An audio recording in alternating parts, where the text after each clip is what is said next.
Alright, good afternoon everyone. कैसे हैं आप सभी लोग? Good afternoon to each and every one of you. I hope all of you are doing fantastically well. Yes. Good afternoon. Good afternoon everyone. Great, great, great. Highest marks in taxation and exam oriented study. Very nice. Highest marks in taxation and exam oriented study. Amazing, amazing, amazing. तो अगर हमारा aim highest marks in taxation है और हमारा target exam oriented study है, तो are we ready for today's quiz? Are we ready for today's quiz? Yes, everyone. Are we ready for today's revisionary quiz? Yes. चलो, let's get started. ये November 24 नहीं होना चाहिए, ये होना चाहिए,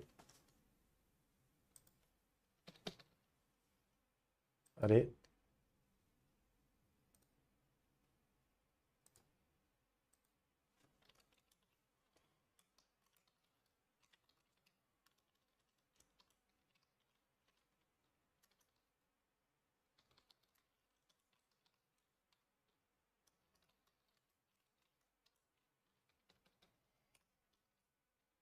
yes. This should be May 25, September 25 and January 26. चलो, let's get started. पहला क्वेश्चन ये रहा आपके सामने. What does Section 7(1)(b) of the GST law include as supply?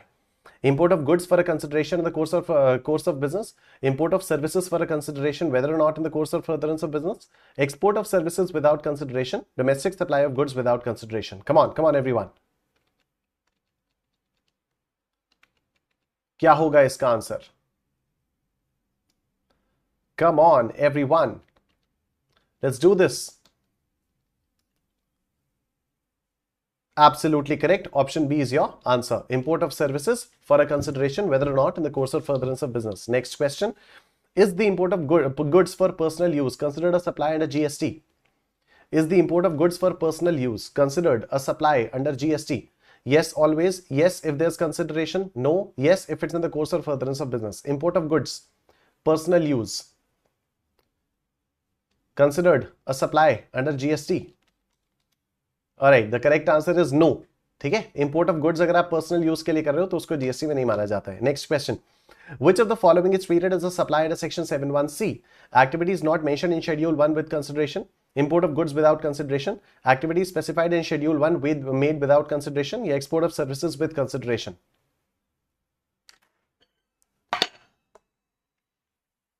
Come on everyone. Very nice. Loving the speed in the chat section. Option C is the answer. Option C is the answer. Very good. ठीक है. Activities specified in Schedule 1 made without consideration. Next question. What constitutes a supply under Para 1 of Schedule 1? Para 1 of Schedule 1 में क्या क्या चीजें supply होंगी? Transfer of business assets with consideration where no ITC has been availed. Permanent transfer or disposal of business assets where ITC has been availed even without consideration. Temporary transfer of business assets without consideration. Disposal of personal assets without consideration. Obviously, awesome. Ansh, Rajeshwari, Sanket, Dipinki, Archi, Bina, Muskan, Shraddha, Aditya, Jinal, Shreya, Karishma, Saeeda, Divyanshu, Priyanka, Shrutika, Dhatrika, Aditya, Varun, Saurabh. Very good. Moving on. Next question ये रहा आपके सामने. If an asset on which ITC is either blocked or not available is disposed of permanently without any consideration, is it treated as a supply? Yes, always. No, if ITC is blocked or not available. Yes, if transferred within the business. No, if transferred to a subsidiary. Come on. Shrutika, Muskan Kazi, Priya, Archita, Aditya, Dhatrika. Very nice. Perfect. ITC अगर blocked है तो उसको supply नहीं माना जाएगा if it is transferred without consideration. Next, when a holding company transfers assets to its subsidiary company at nil value, is that considered a supply? जब holding company अपनी subsidiary company को assets transfer करती है नील value पे, तो क्या इसको supply बोलते हैं? Yes, because it is between related entities. No. Alright, great, awesome. सभी लोगों का आ चुका है. Yes, perfect. Next question. A company imports marketing consultancy services from abroad for $10,000 for its new product line. Which of the following correctly assesses this transaction under GST law? It is not a supply as it is a service. It is a supply because it involves import of services for consideration. It is not a supply as the services are for business product line. It is a supply only if the product line succeeds. बिल्कुल सही जवाब. Option B is the correct answer. It is a supply because it involves import of services for consideration. तो अगर consideration के लिए आप services को import कर रहे हो तो डेफिनेटली ये आपके लिए सप्लाई होगा. तो correct answer is option B. Next question. An artist residing in India receives digital design services from a friend in France as a gift without any consideration. How does GST law view this transaction? अब देखो import of services हुआ है, ठीक है, लेकिन consideration नहीं लगा है.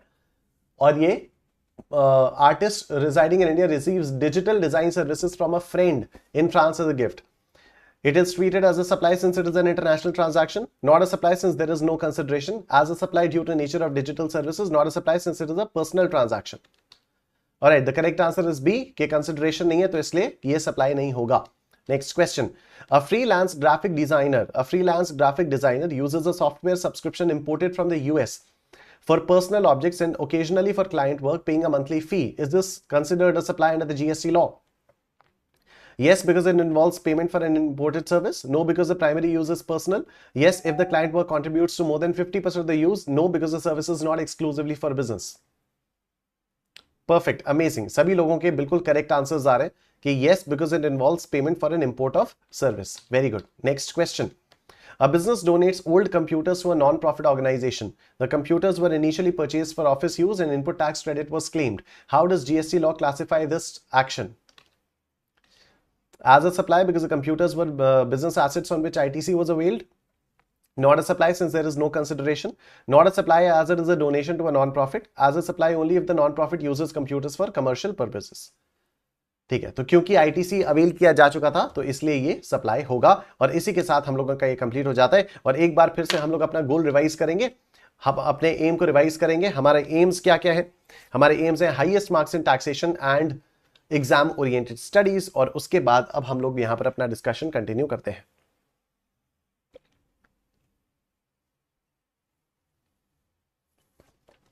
चलो, तो हम लोगों ने कल क्या क्या देखा था मैं आपको फटाफट से बताता हूं.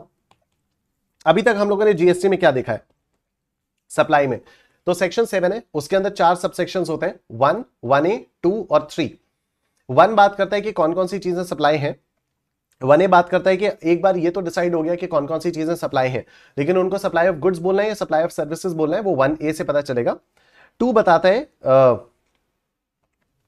2 बताएगा कि ये चीजें ना तो सप्लाई ऑफ गुड्स मानी जाएंगी और ना ही सप्लाई ऑफ सर्विसेज मानी जाएंगी.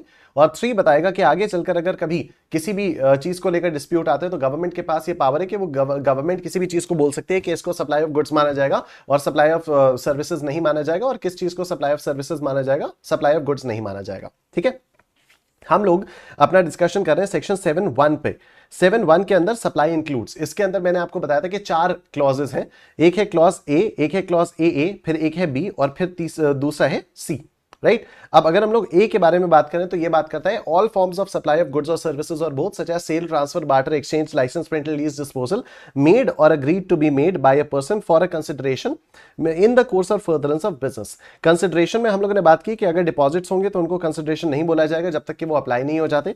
Art work sent to gallery को कंसिडरेशन नहीं बोले जाएंगे जब तक उनको परचेज नहीं किया जाता. डोनेशंस के लिए क्विड प्रो क्वो होना जरूरी है, अदरवाइज उसको कंसिडरेशन नहीं माना जाएगा. और नो क्लेम बोनस में क्योंकि ऑब्लिगेशन एब्सेंट होती है इसलिए इसको भी कंसिडरेशन नहीं माना जाता है.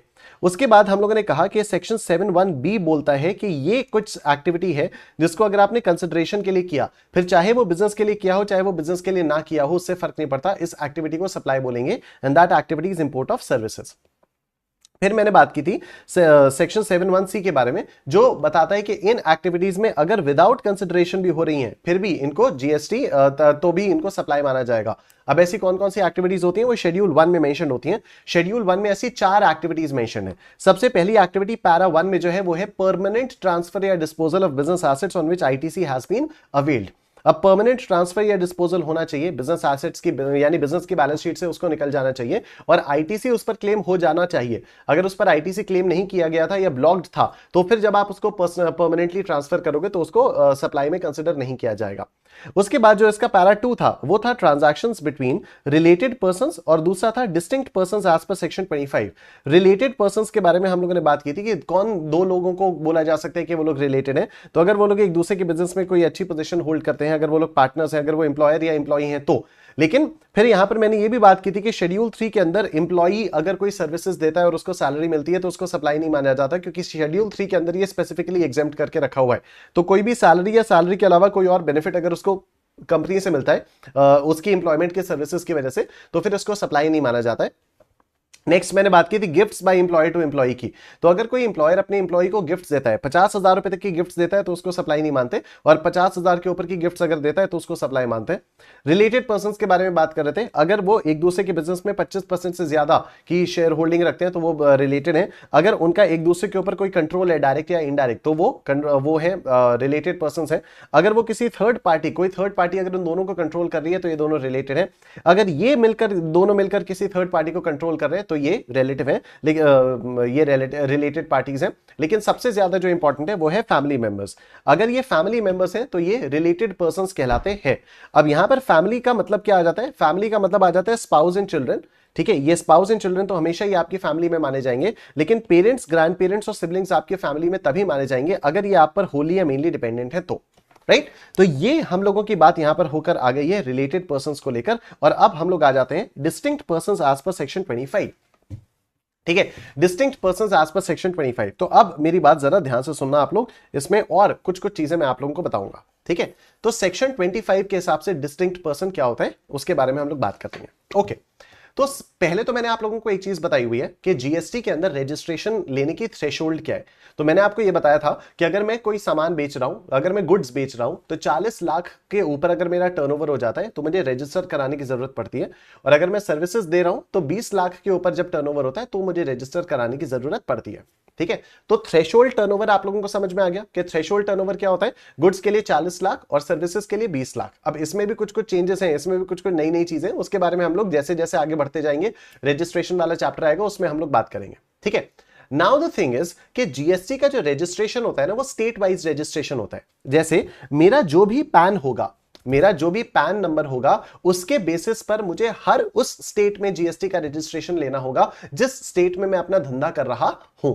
राइट, तो सपोज मैं प्रयागराज में अपनी कोई दुकान खोल के बैठा हुआ हूं और मेरा जो टर्नओवर है वो 40 लाख क्रॉस कर गया है, और मेरा जो टर्नओवर है वो 40 लाख क्रॉस कर गया है, तो अब मुझे रजिस्ट्रेशन लेना होगा। रजिस्ट्रेशन में कहां लूंगा? मैं रजिस्ट्रेशन लूंगा यूपी में। मैं रजिस्ट्रेशन लूंगा यूपी में। जब मैं यूपी में रजिस्ट्रेशन लूंगा तो मुझे एक जीएसटी आइडेंटिफिकेशन नंबर अलॉट हो जाएगा। मुझे एक जीएसटी आइडेंटिफिकेशन नंबर अलॉट हो जाएगा। ठीक है, इस जीएसटी आइडेंटिफिकेशन नंबर में जो पहली 2 डिजिट्स होती हैं वो होती हैं 09। 09 क्यों होती हैं? क्योंकि उत्तर प्रदेश का जो स्टेट कोड है वो है 09। उत्तर प्रदेश का जो स्टेट कोड है वो है 09। उसके बाद यहां पर मेरा पैन आएगा, उसके बाद यहां पर मेरा पैन आएगा, और उसके बाद यहां पर 3 डिजिट्स और आती हैं, उसके बाद यहां पर 3 डिजिट्स और आती हैं। ठीक है, तो 10 डिजिट का पैन हो गया, 11, 12, 13, 14, 15 डिजिट का जीएसटी आईएन होता है। राइट, तो ये वाली चीज ध्यान में रखना आप लोग, 15 डिजिट्स का जीएसटी आईएन होता है। तो जब भी आप जीएसटी में अपना रजिस्ट्रेशन कराओगे तो आपको जीएसटी का जो रजिस्ट्रेशन नंबर मिलेगा, जीएसटी आईएन मिलेगा, उसमें जो पहली 2 डिजिट्स होती हैं वो स्टेट कोड होता है। मतलब उत्तर प्रदेश में जितने भी लोगों ने अपना जीएसटी का रजिस्ट्रेशन करा रखा है हमेशा 09 से ही उसकी शुरुआत होगी। ठीक है, 09, उसके बाद मेरा पैन, और उसके बाद 3 डिजिट्स और होती हैं। ठीक है, इसको चेक सम कैरेक्टर बोलते हैं, ये अपने आप से सिस्टम जनरेट करता है। ठीक है, अब मेरी बात सुनना, अगर मैं कल को अपना बिजनेस एक्सपैंड करके मध्य प्रदेश में जाता हूं, कल को अपना बिजनेस में एक्सपैंड करके सपोज मध्य प्रदेश में जाता हूं, तो मुझे मध्य प्रदेश में भी रजिस्ट्रेशन कराना पड़ेगा, बिल्कुल कराना पड़ेगा। राइट, अब मैंने जो आपको स्ट्रक्चर बताया इसके हिसाब से जब मैं मध्य प्रदेश में रजिस्ट्रेशन कराऊंगा तो मुझे यहां पर मध्य प्रदेश में भी जीएसटी आईएन मिलेगा, बिल्कुल मिलेगा। इस जीएसटी आईएन की पहली जो 2 डिजिट्स होंगी वो मध्य प्रदेश का स्टेट कोड होगा। ठीक है, इस जीएसटी आईएन की जो 2 डिजिट्स होंगी वो मध्य प्रदेश का स्टेट कोड होगा। मध्य प्रदेश का स्टेट कोड है 23। मध्य प्रदेश का स्टेट कोड है 23। तो अगर आप लोगों की जो इनवॉइस है, जब आप लोगों ने अड्डा 24/7 से या आप लोगों ने एकाग्रता की वेबसाइट से ये कोर्स खरीदा, तो आप अपने बिल में देखना, आपके बिल में जो एकाग्रता एजुसर्व्स का जीएसटी नंबर है वो 23 से स्टार्ट हो रहा है क्या? अगर इसकी बिलिंग एकाग्रता के ऑफिस से हुई होगी तब ये 23 से स्टार्ट होगा। अदरवाइज 06 से स्टार्ट होगा। मुझे बताओ, आप लोगों के जो बिल है उसमें जो एकाग्रता है, जो सर्व्स अड्डा से अगर इनवॉइस जनरेट हुई होगी तब वो 06 GSTIN होगा, 06 से स्टार्ट होगा। अदरवाइज अगर इंदौर से हुई होगी, एकाग्रता से हुई होगी तो 23 से हुआ होगा। क्या है आप लोगों के में? क्या है आप लोगों के में? कोई बता सकता है आपकी इनवॉइस में जो GST नंबर दिया हुआ है एकाग्रता का, वो कहां से शुरू हो रहा है? कोई बता सकता है? फटाफट से बताओ मुझे।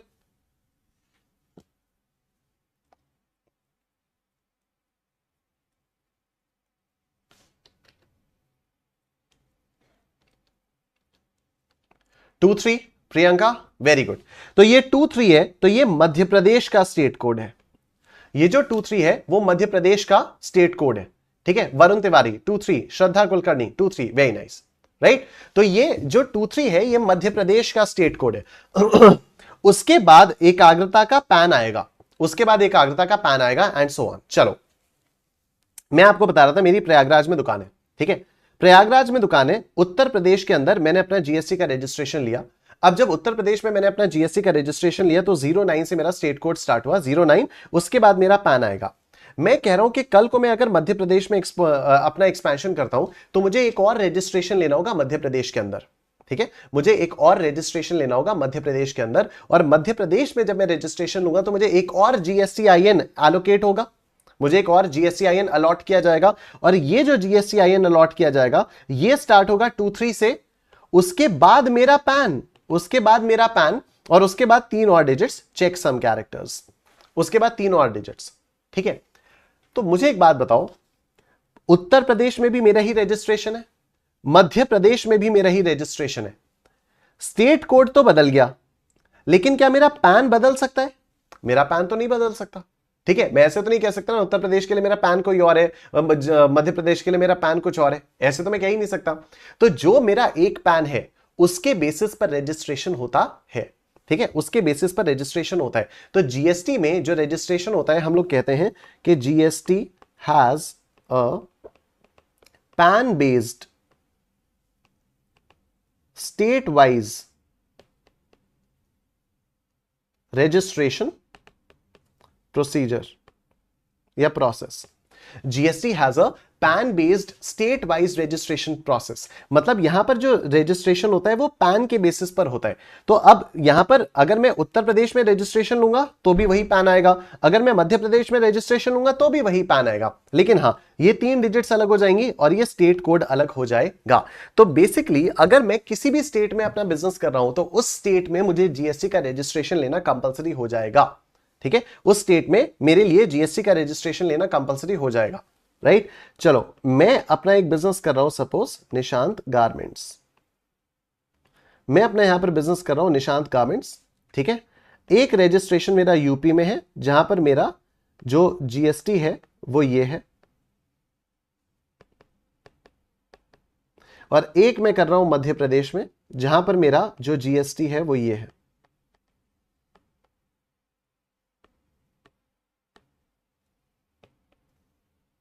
ये ठीक है दोनों निशांत गारमेंट्स ही, लेकिन सेक्शन 25 के हिसाब से मेरी उत्तर प्रदेश वाली ब्रांच और मध्य प्रदेश वाली ब्रांच डिस्टिंक्ट पर्संस कहलाएंगे।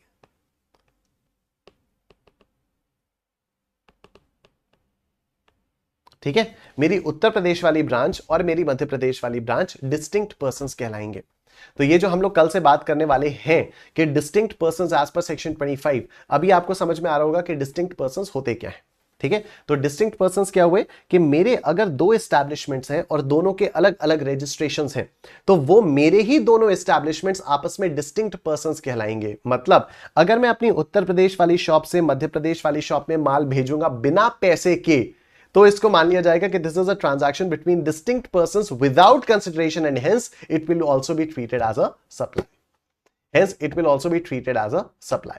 ठीक है, अब आगे सुनना, ये बात तो एकदम क्लियर हो गई कि अब मैं जितने मल्टीपल स्टेट्स में अपना बिजनेस कर रहा हूं वहां पर मुझे GST का रजिस्ट्रेशन लेना कंपलसरी हो जाएगा, वहां पर मेरे लिए GST का रजिस्ट्रेशन लेना कंपलसरी हो जाएगा। अब मेरी बात और सुनो, अगर मैं उत्तर प्रदेश में हूं, यहां मेरा ये पैन है, ठीक है, और मैंने मध्य प्रदेश में भी एक अपनी ब्रांच खोल ली है, लेकिन मैंने मध्य प्रदेश ब्रांच में अभी रजिस्ट्रेशन नहीं कराया है, मैंने मध्य प्रदेश ब्रांच में अभी रजिस्ट्रेशन नहीं कराया है, क्या फिर भी उत्तर प्रदेश और मध्य प्रदेश की ब्रांचेस को डिस्टिंक्ट एंटिटीज बोला जाएगा? The answer is yes. क्यों? क्योंकि मध्य प्रदेश वाली जो ब्रांच है that is liable to get itself registered ना। कराया नहीं तो क्या हो गया, अगर एक स्टेट में आपका रजिस्ट्रेशन है और दूसरी स्टेट में आपको रजिस्ट्रेशन लेना पड़ेगा तो ये डेफिनेटली डिस्टिंक्ट पर्संस हो जाएंगे, तो ये डेफिनेटली डिस्टिंक्ट पर्संस कहलाएंगे। मतलब उत्तर प्रदेश से अगर मैं मध्य प्रदेश की शॉप पे कोई माल भेज रहा हूं विदाउट कंसिडरेशन तो भी इसको डिस्टिंक्ट पर्सन मान लिया जाएगा, तो मतलब इसको सप्लाई मान लिया जाएगा, इस चीज को भी सप्लाई मान लिया जाएगा, इस एक्टिविटी को सप्लाई मान लिया जाएगा। ठीक है, आगे देखो उत्तर प्रदेश के अंदर मेरी एक ब्रांच है प्रयागराज में, एक ब्रांच है कानपुर में और एक ब्रांच है लखनऊ में। उत्तर प्रदेश के अंदर मेरी एक ब्रांच प्रयागराज में है, एक ब्रांच कानपुर में है, एक ब्रांच लखनऊ में है। तो क्या मैं इन तीनों को डिस्टिंक्ट पर्संस बोलूंगा? भले ही मेरी ये ब्रांचेस हैं और उत्तर प्रदेश के अंदर है, अलग अलग शहरों में, क्या मैं इनको डिस्टिंक्ट पर्संस बोलूंगा? तो अब मेरी बात जरा ध्यान से सुनना। जीएसटी लॉ ये कहता है कि आप एक स्टेट के अंदर, एक ही स्टेट के अंदर आपको एक ही रजिस्ट्रेशन लेना है। मतलब मैंने एक रजिस्ट्रेशन लिया 09 मेरा पैन और ये 3 चेकसम कैरेक्टर्स। ठीक है, मैंने यूपी स्टेट के अंदर एक रजिस्ट्रेशन लिया 09 मेरा पूरा पैन और ये चेकसम कैरेक्टर्स, राइट। अब अगर मैं उत्तर प्रदेश के अंदर ही अपनी मल्टीपल ब्रांचेस खोल रहा हूं तो, अब अगर मैं उत्तर प्रदेश के अंदर ही अपनी मल्टीपल ब्रांचेस खोल रहा हूं तो क्या मुझे उस हर ब्रांच के लिए रजिस्ट्रेशन लेना पड़ेगा? क्या मुझे उस हर ब्रांच के लिए एक सेपरेट रजिस्ट्रेशन लेना पड़ेगा? तो यहां पर लॉ कहता है आपकी मर्जी, यहां पर लॉ कहता है आपकी मर्जी। अगर आप चाहो तो आप एक सिंगल रजिस्ट्रेशन ले लो। ठीक है, लॉ कहता है कि अगर आप चाहो तो आप एक सिंगल रजिस्ट्रेशन ले लो, उसमें आप मेंशन कर दो let's say Prayagraj is your principal place of business and Kanpur and Lucknow are your additional places of business. PPOB का मतलब हो गया, पीपीओबी का मतलब हो गया प्रिंसिपल प्लेस ऑफ बिजनेस, और कानपुर और लखनऊ हो गए आपके एडिशनल प्लेसेस ऑफ बिजनेस। तो जीएसटी लॉ कहता है कि आप चाहो तो एक सिंगल रजिस्ट्रेशन ले लो, उस एक सिंगल रजिस्ट्रेशन में आप कह दो कि प्रयागराज में जो आपका शॉप है that is your principal place of business, और जो कानपुर और लखनऊ में आपकी शॉप है वो आपकी एडिशनल प्लेसेस ऑफ बिजनेस है। दूसरा ऑप्शन लॉ देता है कि आप प्रयागराज, कानपुर और लखनऊ, दूसरा ऑप्शन लॉ देता है कि आप प्रयागराज, कानपुर और लखनऊ इन तीनों के लिए अलग अलग रजिस्ट्रेशंस ले लो। ठीक है, लॉ मैंडेटरी नहीं करता, लॉ कहता है आपकी मर्जी। स्टेट वाइज अगर अलग अलग स्टेट्स में तब लॉ मैंडेटरी करता है, अगर अलग अलग स्टेट्स में है तो लॉ मैंडेटरी करता है कि नहीं नहीं अब तो आपको रजिस्ट्रेशन लेना ही पड़ेगा। लेकिन अगर एक ही स्टेट के अंदर अलग अलग शहरों में है तो लॉ की तरफ से कोई कंपल्शन नहीं है, लॉ कहता है आपकी मर्जी। एक स्टेट के अंदर आप चाहो तो एक रजिस्ट्रेशन ले लो, उसी रजिस्ट्रेशन में आप लिखवा दो कि प्रयागराज वाली जो ब्रांच है वो आपकी प्रिंसिपल प्लेस ऑफ बिजनेस है और कानपुर और लखनऊ वाली जो ब्रांचेस है वो आपकी एडिशनल प्लेसेस ऑफ बिजनेस है। या आपके पास दूसरा ऑप्शन ये है कि आप प्रयागराज, कानपुर और लखनऊ के लिए, तीनों के लिए आप सेपरेट रजिस्ट्रेशंस ले लो, आप सेपरेट रजिस्ट्रेशंस ले लो। ठीक है, अब ऐसे केस में कब डिस्टिंक्ट पर्संस बोला जाएगा, कब डिस्टिंक्ट पर्संस नहीं बोला जाएगा, तो सुनो। अगर आप ये सिंगल रजिस्ट्रेशन लेते हो, अगर आप ये सिंगल रजिस्ट्रेशन लेते हो तो प्रयागराज, कानपुर और लखनऊ वाली ब्रांचेस को डिस्टिंक्ट पर्संस नहीं बोला जाएगा एज पर सेक्शन 25। ठीक है, अगर आप इन तीनों के लिए एक सिंगल रजिस्ट्रेशन लेते हो, क्योंकि तीनों की तीनों तो यूपी में, तो अगर आप यूपी के अंदर ही एक सिंगल रजिस्ट्रेशन लेते हो तो प्रयागराज, कानपुर और लखनऊ वाली ब्रांचेस को डिस्टिंक्ट पर्संस नहीं बोला जाएगा क्योंकि सबका एक ही रजिस्ट्रेशन है। लेकिन अगर एक स्टेट के अंदर होते हुए भी आपने तीनों का अलग अलग रजिस्ट्रेशन लिया है तब ये तीनों डिस्टिंक्ट पर्संस कहलाते हैं एज पर सेक्शन 25। ठीक है, तब ये तीनों डिस्टिंक्ट पर्संस कहलाएंगे एज पर सेक्शन 25, राइट। तो कुल मिलाकर जो सेक्शन 25 है उसकी घंटी तभी बजती है, कुल मिलाकर ये जो सेक्शन 25 है इसकी घंटी तभी बजती है अगर जो एक ही ऑर्गेनाइजेशन की अलग अलग ब्रांचेस हैं उनके सेपरेट रजिस्ट्रेशंस हैं। तो चाहे वो सेपरेट रजिस्ट्रेशंस अलग अलग स्टेट्स में होने की वजह से हो, चाहे वो एक ही स्टेट के अंदर होने के बावजूद हो, लेकिन अगर अलग अलग रजिस्ट्रेशंस हैं तो एक ही एंटिटी के अगर अलग अलग रजिस्ट्रेशंस होंगे तो हर रजिस्ट्रेशन को डिस्टिंक्ट पर्सन बोला जाएगा। ठीक है, एक ही एंटिटी के अगर अलग अलग रजिस्ट्रेशंस होंगे तो हर उस अलग रजिस्ट्रेशन को डिस्टिंक्ट पर्सन बोला जाएगा एज पर सेक्शन 25। ठीक है, बस इतनी सी बात थी।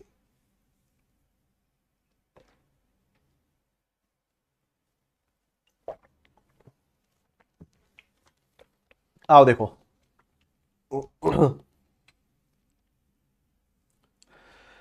Understanding distinct persons under section 25 registration at GST.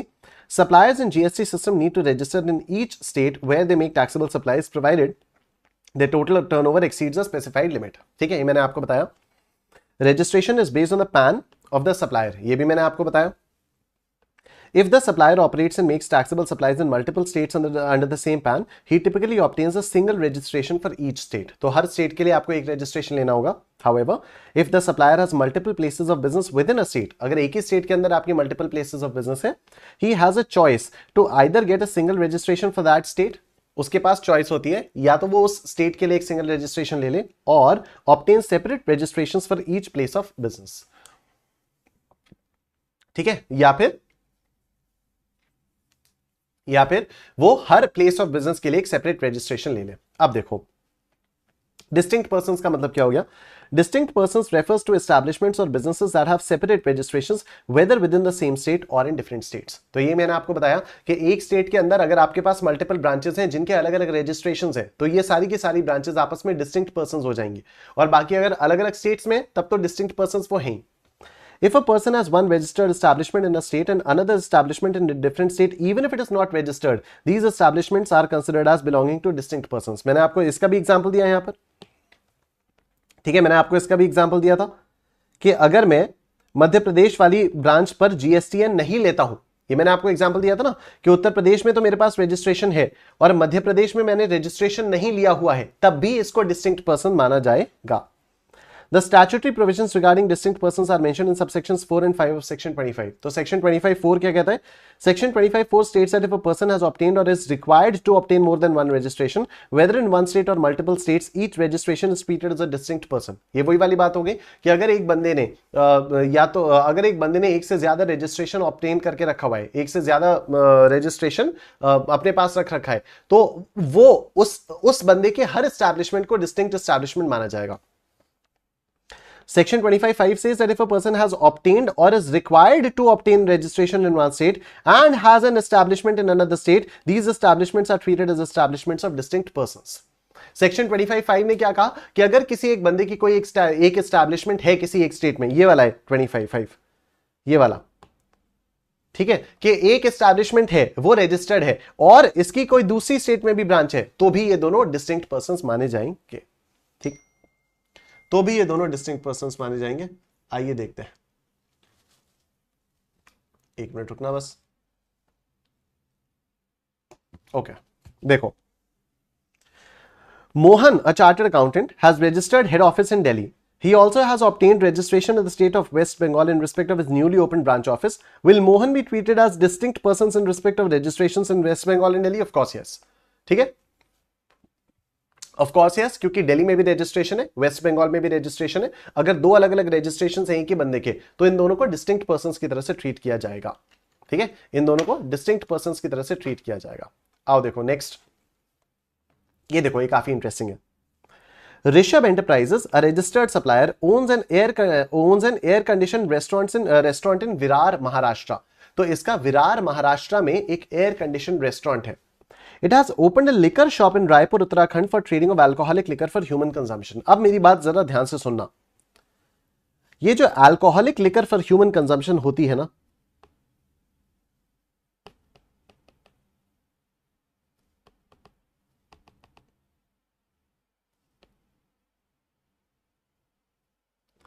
ये जो alcoholic liquor for human consumption होती है, this is completely out of the scope of GST. इस पर जीएसटी ना कभी लगता था, ना कभी लगता है और ना आगे कभी लगेगा। ठीक है, तो alcoholic liquor for human consumption, इसके बारे में मैं आपको सेक्शन 9 में पढ़वाऊंगा। जब हम लोग अगला चैप्टर पढ़ेंगे, जब हम लोग चैप्टर 3 पढ़ेंगे ना, वहां पर मैं आपको दिखाऊंगा सेक्शन 9 में इसके बारे में लिखा हुआ है कि alcoholic liquor for human consumption कभी जीएसटी के स्कोप में आ ही नहीं सकती, क्योंकि ये एक्ट में ही नहीं है। ठीक है, एक्ट में ही नहीं है। दरअसल इसके पीछे की कहानी यह है कि alcoholic liquor for human consumption पे स्टेट गवर्नमेंट्स को बहुत सारा रेवेन्यू होता है, तो सभी स्टेट्स ने मना कर दिया था कि नहीं, हम अपना रेवेन्यू सेंटर के साथ शेयर नहीं करेंगे। जीएसटी में तो आप लोगों को मालूम है ना कि आधा सेंटर के पास जाता है, आधा स्टेट के पास जाता है। तो अगर alcoholic liquor for human consumption पर भी सेंट्रल और स्टेट में डिवीजन होने लग जाता तो फिर बड़ी दिक्कत हो जाती, स्टेट्स के पास बहुत ज्यादा रेवेन्यू आता नहीं है, राइट। तो स्टेट्स ने, इसलिए सारी स्टेट्स ने रिफ्यूज कर दिया कि नहीं, दारू पर हम आपको जीएसटी नहीं लगाने देंगे। इस पे स्टेट एक्साइज ड्यूटी लगती थी, लगती है, लगती रहेगी।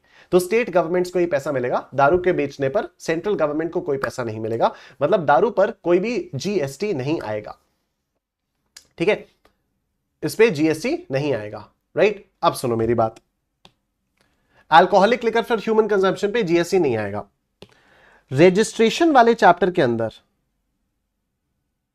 रजिस्ट्रेशन वाले चैप्टर के अंदर यह साफ साफ लिखा हुआ है कि अगर आप किसी एक स्टेट में रजिस्टर्ड हो, अगर आप लेट्स से स्टेट ए में रजिस्टर्ड हो, कोई आप बिजनेस कर रहे हो, स्टेट ए में रजिस्टर्ड हो, और आप स्टेट बी में एक दारू की दुकान खोल लेते हो या कोई ऐसी सप्लाई करने लग जाते हो जो कि कंप्लीटली नॉन टैक्सेबल है, ठीक है। तो जीएसटी लॉ में रजिस्ट्रेशन वाले चैप्टर में हम लोग देखेंगे, वहां पर लिखा हुआ है कि अगर आप स्टेट ए में कोई बिजनेस कर रहे हो और यहां पर आप रजिस्टर्ड हो, और साथ ही साथ आप स्टेट बी में भी अपनी कोई दुकान खोल लेते हो, लेकिन इस दुकान से आप हमेशा, लेकिन इस दुकान से आप मतलब नॉन टैक्सेबल सप्लाई ही कर रहे हो, इस दुकान से आप कोई टैक्सेबल सप्लाई नहीं कर रहे, तो लॉ कहता है कि अगर ऐसा है तो आपको स्टेट बी में रजिस्ट्रेशन लेने की कोई जरूरत नहीं है।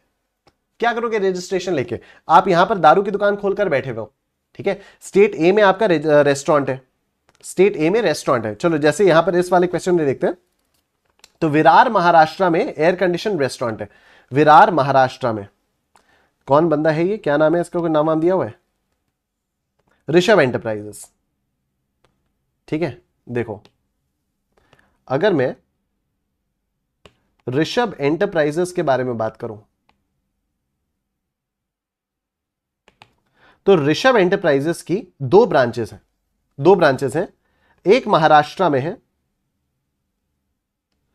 जहां पर ये रेस्टोरेंट सर्विसेज देता है। क्या रेस्टोरेंट सर्विसेज पे जीएसटी लगता है? बिल्कुल लगता है, सप्लाई ऑफ सर्विसेज माना जाता है। तो रेस्टोरेंट सर्विस है तो क्या ये रजिस्टर्ड होगा? यस, ये रजिस्टर्ड होगा, यस ये रजिस्टर्ड होगा, ठीक है। तो Rishabh enterprises, a registered supplier, owns an air conditioned restaurant in Virar Maharashtra.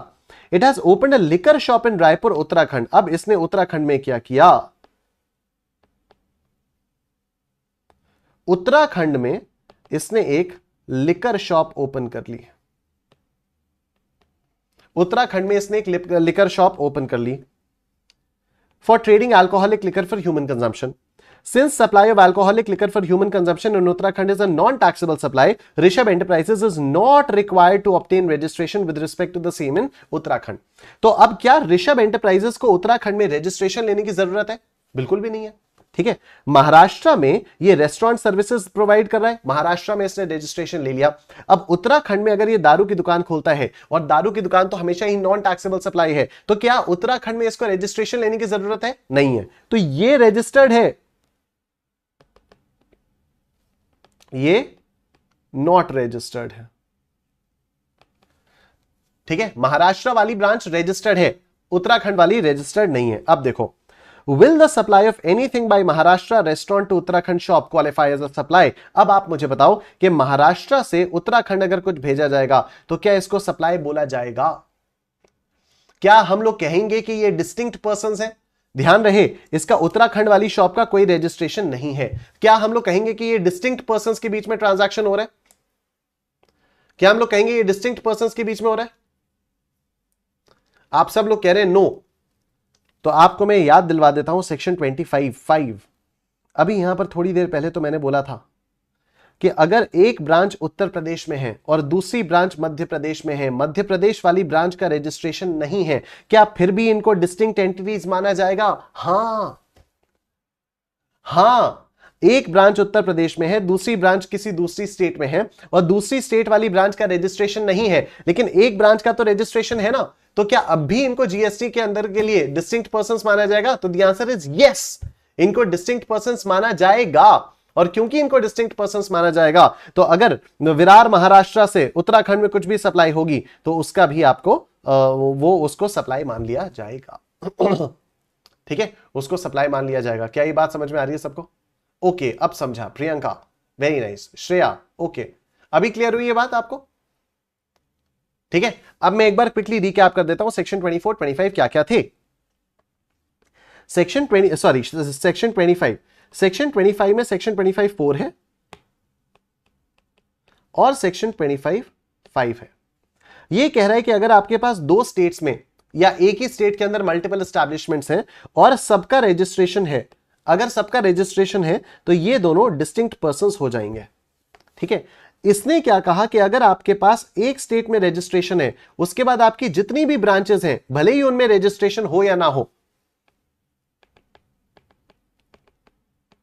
फिर भी ये सारे के सारे क्या हो जाएंगे, ये सारे आपके डिस्टिंक्ट पर्संस हो जाएंगे, ये आपके डिस्टिंक्ट पर्संस हो जाएंगे। आओ एक बार ये वाला क्वेश्चन मैं आपको फिर से पढ़वाता हूं, क्वेश्चन नंबर 18 या सेक्शन 25 एक बार देखो। Look at this. Section 25(4) states that if a person is obtained or is required to obtain more than one registration, whether in one state or multiple states, each registration is treated as a distinct person. Section 25(4) ने बड़ी simple सी बात बोली कि तुम्हारे पास अगर multiple registration है तो वो हर रजिस्ट्रेशन एक डिस्टिंक्ट एंटिटी मान ली जाएगी। Section 25(5) states that if a person is obtained or is required to obtain registration in one state, एक स्टेट में अगर रजिस्ट्रेशन है and has an establishment in another state, और उसके किसी दूसरे स्टेट में भी establishment है, these establishments are treated as establishments of distinct persons. ठीक है, these establishments are treated as establishments of distinct persons. Clear concept? Saeeda, Shirin, Kazmi कह रही है कॉन्सेप्ट क्लियर। सईदा और मुस्कान आप दोनों बहनें हो क्या? आप दोनों काजमी काजमी हो? हम लोगों के स्कूल में एक काजमी सर होते थे, मुस्कान और सईदा, मुस्कान काजमी, सईदा शिरीन काजमी। वैसे अगर बहनें होती तो दो अलग अलग सब्सक्रिप्शन थोड़ी लेते, एक ही सब्सक्रिप्शन में बैठ के पढ़ रहे होते। Yes, clear, very nice, perfect. नहीं, बहनें नहीं हो, okay Saeeda.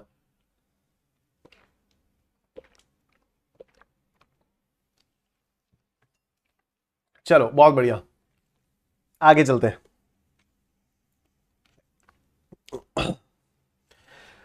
Stock transfers between branches of a business. Under GST, transactions undertaken without consideration will qualify as supply, provided the transfer of goods or services is between different locations with separate GST registrations of the same legal entity, as there are these are transactions between distinct persons or establishments of distinct persons. These transactions are deemed as self-supplied. इनको self-supplies बोला जाता है। However, transfer between two units of a legal entity under single registration apparently within same state will not be considered as a supply. तो वही बात हो जाती है कि अगर आपके एक ही स्टेट के अंदर आपके मल्टीपल ब्रांचेस हैं और हर ब्रांच के लिए अलग अलग रजिस्ट्रेशन नहीं है तो इनको डिस्टिंक्ट पर्संस नहीं माना जाएगा। क्वेश्चन देखते हैं, देखो question number 19। Raghubir Fabrics transfers 1000 shirts from his factory located in Lucknow to his retail showroom in Delhi so that the same can be sold from there. अब सुनना, इसने लखनऊ से दिल्ली भेजा, 1000 शर्ट्स भेजी। The factory and retail showroom of Raghubir factories are registered in the states where they are located. Okay, बहुत ही बढ़िया। तो इसने बोल दिया कि ये तो रजिस्टर्ड है, मतलब लखनऊ वाली फैक्ट्री उत्तर प्रदेश में रजिस्टर्ड है, दिल्ली वाली फैक्ट्री दिल्ली में रजिस्टर्ड है। No consideration is charge. तो डिस्टिंक्ट पर्संस के बीच में ट्रांजैक्शन हो रहा है और कोई कंसिडरेशन चार्ज नहीं की जा रही है। Is this a supply? Of course this is a supply. ठीक है, of course this is a supply. Done? Yes, this is a supply. Shreya, Dhatrika, Raunak, Pratham, very nice, this is a supply. Next question देखो। Raghubir Fabrics transfers 1000 shirts from his factory located in Lucknow to his retail showroom in Kanpur. अच्छा, लखनऊ से कानपुर भेजा जा रहा है so that the same can be sold from there. It has taken one registration in the state of Uttar Pradesh, declaring Lucknow factory as its principal place of business and Kanpur showroom as its additional place of business. No consideration is charged. Is this a supply? अब बताओ मुझे, क्या इसको भी हम लोग supply बोलेंगे? Single registration है, जल्दी बताइए।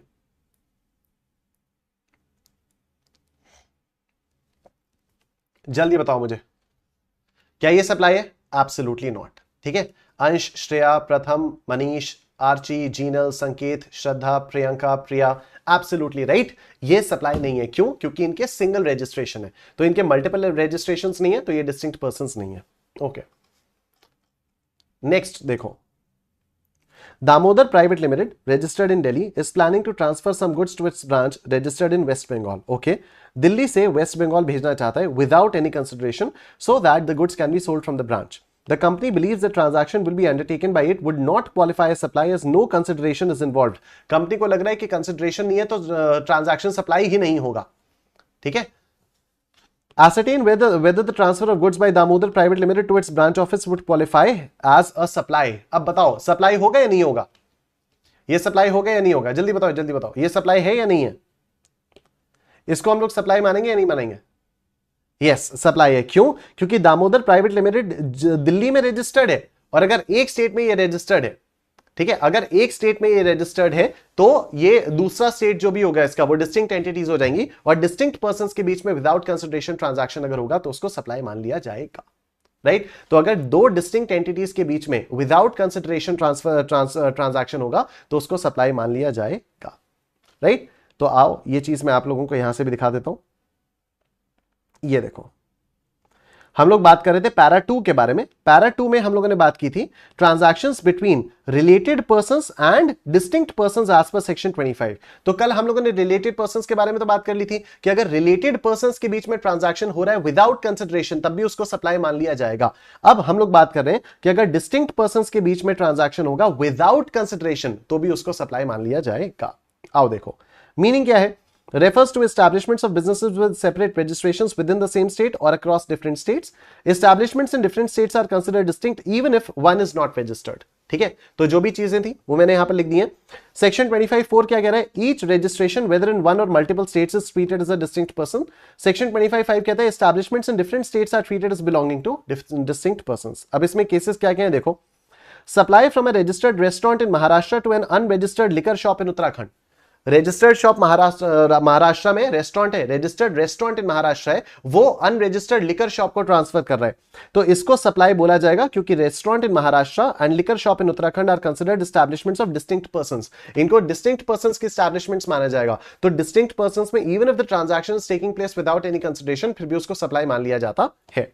फिर हम लोग बात करेंगे स्टॉक ट्रांसफर्स, सेल्फ सप्लाईज के बारे में।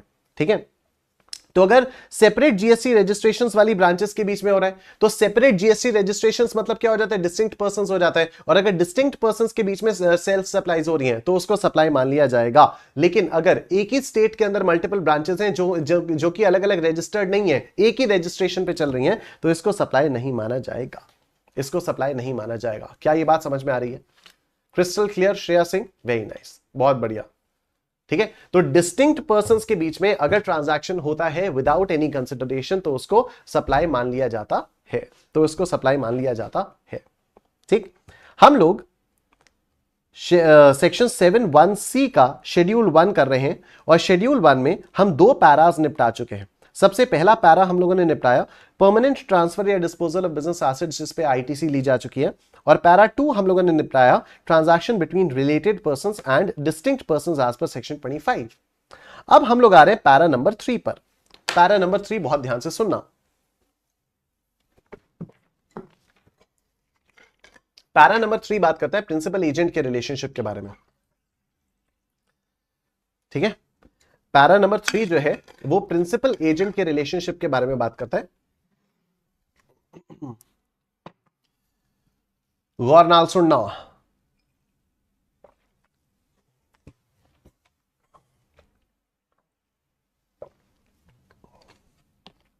देखो, मुझे चाहिए वॉलंटियर, वॉलंटियर के नाम पर मैं लेता हूं श्रद्धा को।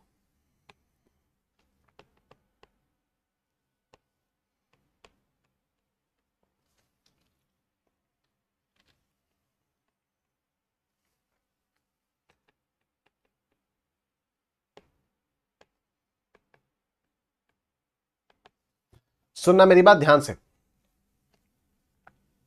मैं श्रद्धा को अपनी जीएसटी की कुछ बुक्स देता हूं। मैं श्रद्धा को अपनी जीएसटी की कुछ बुक्स देता हूं फ्री ऑफ कॉस्ट, और श्रद्धा से कहता हूं देखिए श्रद्धा जी, आप एक काम करिए, इन बुक्स को बेचने में मेरी मदद कीजिए, इन बुक्स को बेचने में मेरी मदद कीजिए। श्रद्धा इन बुक्स को अलग अलग कस्टमर्स को बेच देती है। श्रद्धा इन बुक्स को अलग अलग कस्टमर्स को बेच देती है। सिंपल।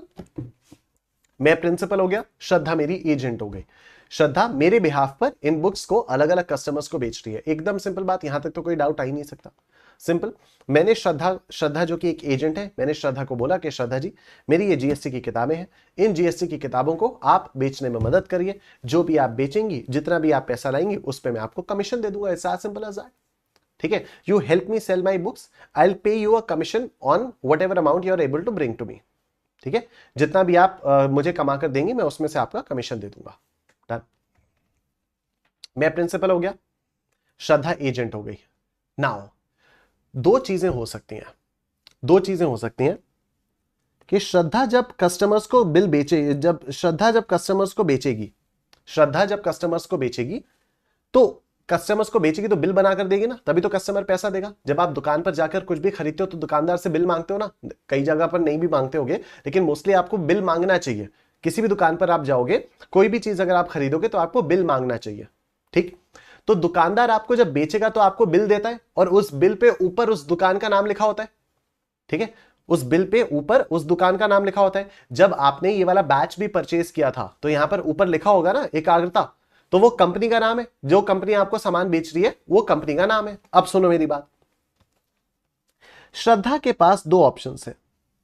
ठीक है। पहला ऑप्शन है कि वो बिल के ऊपर नाम लिखे निशांत का। बिल पर किसका नाम?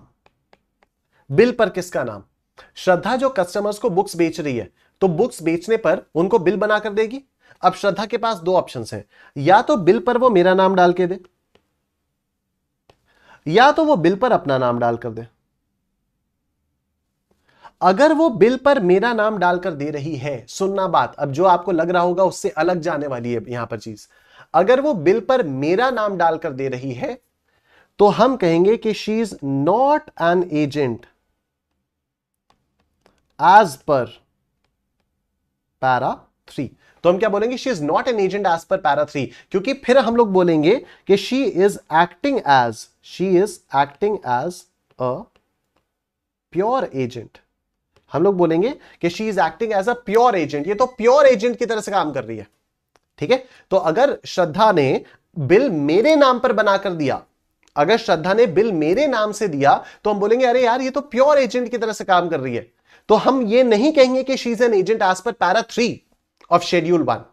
इसका इंप्लीकेशन यह होगा कि जो मैंने श्रद्धा को यहां से यहां विदाउट कंसिडरेशन माल भेजा उसको सप्लाई नहीं माना जाएगा। लेकिन अगर श्रद्धा बिल बनाती है अपने नाम से, तो मैं बोलूंगा कि she is an agent as per para 3 of schedule 1। मैं बोलूंगा she is an agent as per para 3 of schedule 1। और इसका इंप्लीकेशन यह होगा कि जो गुड्स यहां से मैंने भेजे थे श्रद्धा को विदाउट कंसिडरेशन, इसको भी सप्लाई मान लिया जाएगा। इसको भी सप्लाई मान लिया जाएगा। ठीक है। इसका लॉजिक समझना। इसका लॉजिक क्या है? अगर श्रद्धा मेरे ही नाम पर बिल बना रही है, तब यह सप्लाई एज सच कुछ खास सप्लाई थोड़ी हुई। ठीक है। फिर तो ये यही हो गया ना कि एक तरह से मैंने अपने एम्प्लॉई को दे दिया कि यार मेरा एम्प्लॉई है, मैंने उसको दे दिया बुक्स बेचने के लिए। तो आप ये सोचो ना, एक ऑर्गेनाइजेशन है जैसे शुचिता प्रकाशन है। अब शुचिता प्रकाशन में अगर किताबें छप रही हैं तो वो सेल्स टीम को ही तो देंगे ना कि भाई बच्चों को कॉल करो, बच्चों को कॉम्प्लीमेंट्री कॉपीज दो, उनको बेचो और ये सारी चीजें करो। ठीक है। तो अब एक तरह से अगर श्रद्धा ने बिल मेरे ही नाम पर बनाया, तब एक तरह से श्रद्धा तो मेरी एम्प्लॉई होगी ना, वो मेरी एजेंट थोड़ी हुई। ये बात आपको समझ में आ रही है? अगर श्रद्धा ने मेरे ही नाम से बिल बनाया, तब एक तरह से श्रद्धा तो मेरी एम्प्लॉई हो गई ना, वो मेरी एजेंट थोड़ी हुई। ठीक है। और अगर मेरी वो एजेंट नहीं हुई, तो ये जो मैंने उसको बुक्स दी हैं विदाउट कंसिडरेशन, क्या मैं इसको सप्लाई मान लूंगा? ऐसे तो बड़ी दिक्कत हो जाएगी यार। मैं आपको कोई भी किताब दूंगा वो सप्लाई हो जाएगी, मैं आपको कुछ भी दूंगा वो सप्लाई हो जाएगा विदाउट कंसिडरेशन, तो ये तो बड़ी दिक्कत हो जाएगी। तो यहां पर लॉ मेकर्स ने साफ साफ कहा कि देखो, अगर श्रद्धा अपने नाम पर बिल बना रही है, अगर श्रद्धा अपने नाम पर बिल बना रही है तो फिर हम ये मानेंगे कि निशांत तुमने जो बुक्स श्रद्धा को दी थी वो सप्लाई है, even if it is happened without consideration. क्यों? क्योंकि उसका कंसिडरेशन तो कमीशन हो गया ना। समझ रहे इस बात को? उसका कंसिडरेशन क्या है? उसका कंसिडरेशन तो कमीशन हो गया। जो श्रद्धा आपको पैसा देगी उसमें से अपना कमीशन काटने के बाद देगी। श्रद्धा आपको पैसा देगी, श्रद्धा इनको कस्टमर्स को किताबें बेचेगी, जो भी पैसा आएगा उसमें से अपना कमीशन काट लेगी और बचा हुआ पैसा आपको दे देगी। तो यहां पर हम बोलेंगे कि Shraddha is acting as an agent of Nishant. यहां पर हम लोग बोलेंगे कि Shraddha is acting as an agent of Nishant. आप सिंपल सी बात ये समझो ना यार, शुचिता प्रकाशन किताबें छापता है और पूजा लॉ हाउस उसको बेचता है। तो पूजा लॉ हाउस से जब आप किताब खरीदोगे तो बिल किसके नाम पर बनेगा? पूजा लॉ हाउस बनाकर देगा ना। तो अगर शुचिता प्रकाशन पूजा लॉ हाउस को बिना कंसिडरेशन के भी माल भेज रहा है तो ये तो सप्लाई हो गया ना। Getting it? Getting the logic behind it? तो अगर कोई प्रिंसिपल अपने एजेंट को बिना कंसिडरेशन के माल भेज रहा है तो उसको सप्लाई बोला जाता है, बशर्ते कि एजेंट आगे इनवॉइस अपने खुद के नाम पर बनाकर दे, ना कि प्रिंसिपल के नाम पर। क्योंकि अगर एजेंट ने प्रिंसिपल के नाम पर इनवॉइस बनाकर दी तो फिर वो उसको हम लोग बोलेंगे कि भाई तूने तो प्योर एजेंट की तरह से काम किया, वो पैरा 3 शेड्यूल 1 वाले एजेंट में नहीं आएगा। ठीक है, वो पैरा 3 शेड्यूल 1 वाले एजेंट में नहीं आएगा। राइट? तो ये वाली बात है कि जब प्रिंसिपल अपने एजेंट को कोई सामान देता है, कोई सामान भेजता है कि भाई तुम प्लीज इसको आगे सेल करो, तो अब यह देखना पड़ता है कि वो एजेंट आगे जब सेल कर रहा है तो वो बिल अपने नाम पर बना रहा है या प्रिंसिपल के नाम पर बना रहा है। अगर प्रिंसिपल के नाम पर बना रहा है तो इसको सप्लाई नहीं मानेंगे, लेकिन अगर एजेंट ने बिल अपने नाम पर बनाया तो ये जो ट्रांजैक्शन हुआ प्रिंसिपल और एजेंट का, इसको सप्लाई मान लिया जाएगा। इसको सप्लाई मान लिया जाएगा। ठीक है? एग्जैक्टली इसका ऑपोजिट भी हो जाता है। एग्जैक्टली इसका ऑपोजिट भी हो जाता है। सपोज ये हूं मैं, ठीक है, ये है श्रद्धा। अब मैं श्रद्धा से कह रहा हूं कि श्रद्धा मुझे ना ये सामान चाहिए यार मार्केट से, आप प्लीज मार्केट से खरीदो, ये सामान खरीदो और फिर आप ये सामान मुझे भेजो। आप प्लीज मार्केट से सामान खरीदो और ये सामान मुझे भेजो। अब श्रद्धा अलग अलग लोगों से वो सामान खरीदेगी। ठीक है? अब श्रद्धा अलग अलग लोगों से वो सामान खरीदेगी और अब जब श्रद्धा अलग अलग लोगों से सामान खरीदेगी तो बिल पर अपना नाम लिखवाएगी या निशांत का नाम लिखवाएगी। अगर श्रद्धा ने बिल पर कस्टमर के नाम में श्रद्धा लिखवाया और फिर ये माल मुझे भेजा विदाउट कंसिडरेशन तो इसको सप्लाई मानेंगे। लेकिन अगर श्रद्धा ने मेरा नाम लिखवाया बिल पर और फिर मुझे ये भेजा विदाउट कंसिडरेशन तो इसको सप्लाई नहीं मानेंगे। सिंपल एक लाइन का कंक्लूजन है, प्रिंसिपल एजेंट, एजेंट प्रिंसिपल के बीच का जो ट्रांजैक्शन होता है वो जब विदाउट कंसिडरेशन होता है तो उसको सप्लाई तभी माना जाता है अगर एजेंट के नाम पर बिल होता है, चाहे खरीदते के समय चाहे बेचते समय। एक लाइन की समरी है यहां पर कि अगर प्रिंसिपल एजेंट और एजेंट प्रिंसिपल के बीच का ट्रांजैक्शन है विदाउट कंसिडरेशन तो उसको सप्लाई हम लोग तभी मानेंगे अगर बिल एजेंट के नाम पे होगा। तो अगर बिल प्रिंसिपल के नाम पर है तो उसको सप्लाई नहीं मानी जाएगी। It's as simple as that. देखो, as per para 3 of schedule 1, supply of goods by principal to his agent without consideration where the agent undertakes to supply such goods on behalf of the principal is considered as a supply.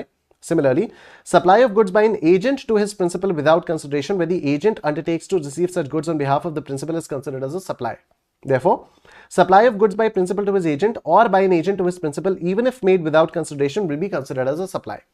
Please note that only supply of goods is covered here. Services थोड़ी supply कर सकते हो agent के through, ठीक है? Goods ही होगा.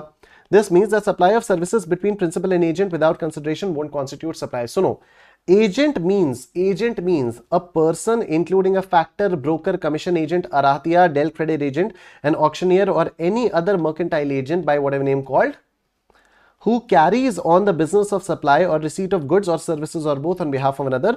Principal means a person who's on whose behalf an agent carries on the business of supply or receipt of goods or both. देखो, मैं सवाल पूछूंगा, आपको जवाब देना होगा।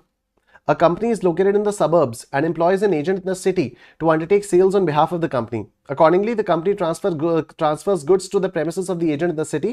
Does this qualify as supply? अब पहले मैं आपको इस क्वेश्चन का मतलब बता देता हूं। मतलब ये कह रहा है कि सबअर्ब्स का मतलब शहर के बाहरी इलाके में, ठीक है? तो कंपनी शहर के बाहरी इलाके में सिचुएटेड है वो कोई प्रोडक्ट बना रही है और वो चाह रही है कि उसके प्रोडक्ट्स शहर में बिकें। अब शहर में बिकने के लिए वो एक एजेंट को हायर करते हैं, वो एक एजेंट को अपॉइंट करते हैं। ठीक है, तो ये हो गई कंपनी और ये हो गया एजेंट। अब कंपनी जो है इस एजेंट को सामान देगी और एजेंट आगे बेचेगा। क्या इसको सप्लाई बोलेंगे? अगर कंपनी एजेंट को विदाउट कंसिडरेशन पैसा, विदाउट कंसिडरेशन माल भेजती है तो क्या इसको सप्लाई बोला जाएगा? देखना पड़ेगा। अगर बिल एजेंट के नाम पर है, अगर बिल एजेंट के नाम पर होगा तब तो सप्लाई बोल दिया जाएगा। अगर बिल कंपनी के नाम पर होगा तो सप्लाई नहीं बोला जाएगा। ठीक है, अगर बिल एजेंट के नाम पे होगा तो सप्लाई बोल दिया जाएगा, अगर बिल कंपनी के नाम पर होगा तो सप्लाई नहीं बोला जाएगा। Yes Dipinki, very nice. आगे देखो, HML Motors Limited engages Bhagwati Cars Limited as an agent to sell cars on its behalf. For the purpose, HML Motors Limited has supplied 20 cars to the showroom of Bhagwati Cars Limited located in Haryana. Does this qualify as a supply? तो the answer is of course yes. अगर bill agent के नाम पर होगा तब तो ठीक है, तब तो सप्लाई होगा। अगर बिल एजेंट के नाम पर नहीं होगा तो सप्लाई नहीं होगा। आओ देखते हैं थोड़ा सा इसको, और यहां पर वही वाली चीज लिखी हुई है जो मैंने बिल के बारे में बताई है। In order to determine whether a particular principal-agent relationship falls within the ambit of para 3 of schedule 1 as discussed above or not, the deciding factor is whether the invoice for further supply of goods on behalf of the principal is being issued by the agent or not. ठीक है, कि agent जो आगे सामान बेच रहा है उसकी इनवॉइस एजेंट किसके नाम पर इशू कर रहा है? अपने नाम पर इशू कर रहे हैं, प्रिंसिपल के नाम पर इशू कर रहा है। In other words, the crucial point is whether or not the agent has the authority to pass on or receive the title of the goods on behalf of the principal. तो goods की ownership को transfer करने का या receive करने का अधिकार agent के पास है या नहीं, ये देखना है। If the invoice for further supply is being issued by the agent in his name, then any provision of goods from the principal or principal to the agent would fall within the fold of para 3 above. अगर agent अपने नाम पर bill बनाकर आगे सामान को बेच रहा है तो प्रिंसिपल ने जो एजेंट को माल भेजा था विदाउट कंसिडरेशन उसको सप्लाई मान लिया जाएगा। If the invoice is issued by the agent to the customer in the name of the principal, such agent shall not fall within the ambit of para 3 above. मैंने आपको उसका logic बताया कि फिर तो वो एम्प्लॉई हो जाएगा। If the goods being procured by the agent, if the goods being procured by the agent, मतलब जो एजेंट गुड्स खरीद रहा है on behalf of the principal are invoiced in the name of the agent, bill pay अपना नाम लिखवा रहा है, then further provision of the said goods by the agent to the principal would covered by para 3 above. आओ देखो, Anmol appoints Bholu to procure certain goods from the market. Anmol जो है वो भोलू से कहता है कि सुन ये सामान खरीद ले यार। Bholu identifies various suppliers who can provide the goods as desired by Anmol and asks the supplier Golu to send the goods and to issue the invoice directly to Anmol. तो एक सप्लायर इसने आइडेंटिफाई किया, भोलू ने एक सप्लायर आइडेंटिफाई किया, वो था गोलू। भोलू ने गोलू से कहा कि सुन तू माल डायरेक्टली इसको भेज दियो, अनमोल को भेज दियो और बिल अनमोल के नाम पर ही बता दियो। Does this fall within the ambit of para 3 of schedule 1? फटाफट से आप लोग बताओ, does this fall within the ambit of para 3 of schedule 1?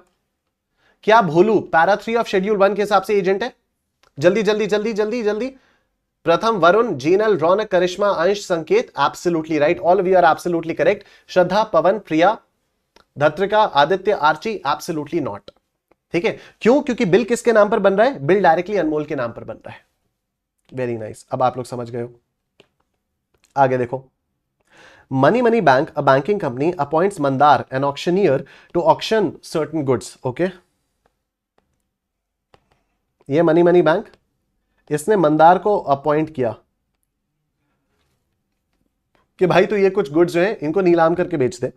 The auctioneer arranges for the auction and identifies the potential bidders. तो इसने क्या किया? इसने ऑक्शन को देखा और इसने कुछ ऐसे लोगों को ढूंढा जो लोग सामान खरीद सकते हैं। The highest bid is accepted. तो जिसने सबसे ज्यादा बिड किया तो उसको एक्सेप्ट कर लिया। And the goods are sold to the highest bidder by money bank, और मनी बैंक ने उस हाईएस्ट बिडर को गुड्स बेच दिए। ठीक है, invoice for the supply of goods is issued by money bank to the successful bidder. ओहो, invoice किसने इशू की है? इनवॉइस इशू की है मनी बैंक ने। जल्दी बताओ, does this fall within the ambit of para 3 of schedule 1? Does this fall within the ambit of para 3 of schedule 1? जल्दी बताओ, क्या मंदार एजेंट है? क्या मंदार मनी बैंक का एजेंट होगा पैरा 3 ऑफ शेड्यूल 1 के हिसाब से? आर्ची, धात्रिका, वरुण, अंश, प्रिया, मनीष, जीनल, करिश्मा, प्रथम, रौनक, श्रेया, आदित्य, जय, Vinod, Priyanka, Aditya, Sanket. No, not at all, absolutely correct, absolutely correct. आओ नेक्स्ट क्वेश्चन देखते हैं। Gotham, an artist, appoints Gambhir, auctioneer. Okay.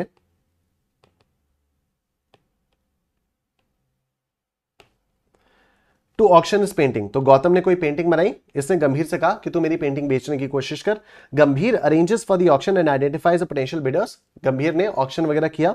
The highest bid is accepted and painting is sold to the highest bidder. Painting is sold to the highest bidder. Invoice for the supply of the painting is issued by Gambhir on behalf of Gautam, but in his own name, and the painting is delivered to the successful bidder. Does this fall within the ambit of para 3 of schedule 1? Invoice किसने generate की है? गंभीर ने generate किया अपने नाम पर। बताओ ये हो जाएगा? Does this fall within the ambit of para 3 of schedule 1? Absolutely right. प्रिया, जीनल, मनीष, प्रथम, आर्ची, श्रेया, धात्रिका, रौनक, अंश, आदित्य, प्रियंका, आदित्य, संकेत, इट इज अ सप्लाई। ठीक है, तो ये पैरा 3 ऑफ शेड्यूल 1 के हिसाब से एजेंट आ जाएगा। पैरा 3 ऑफ शेड्यूल 1 के हिसाब से ये एजेंट आ जाएगा।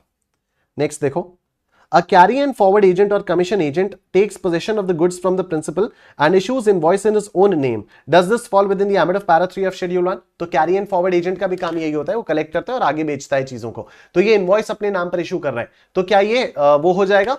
बिल्कुल हो जाएगा। ठीक है, तो ये पैरा 3 ऑफ शेड्यूल 1 के हिसाब से एजेंट हो जाएगा। क्यों हो जाएगा? क्योंकि इसने अपने नाम पर बिल जनरेट किया हुआ है। क्वेश्चन नंबर 28 देखो, Ravi sells agricultural produce by utilising the services of Kavi who is a commission agent as per the agricultural produce marketing committee act APMC act of the state. Kavi identifies the buyers and sells the agricultural produce on behalf of Ravi, for which he charges the commission from Ravi.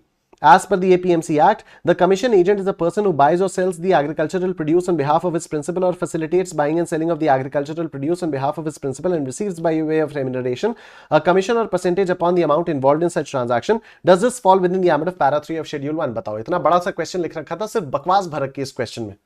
ठीक है, ऐसा लग रहा था पता नहीं क्या ही बताएगा ये, इसने कुछ नहीं बता रखा, बकवास कर रखी है।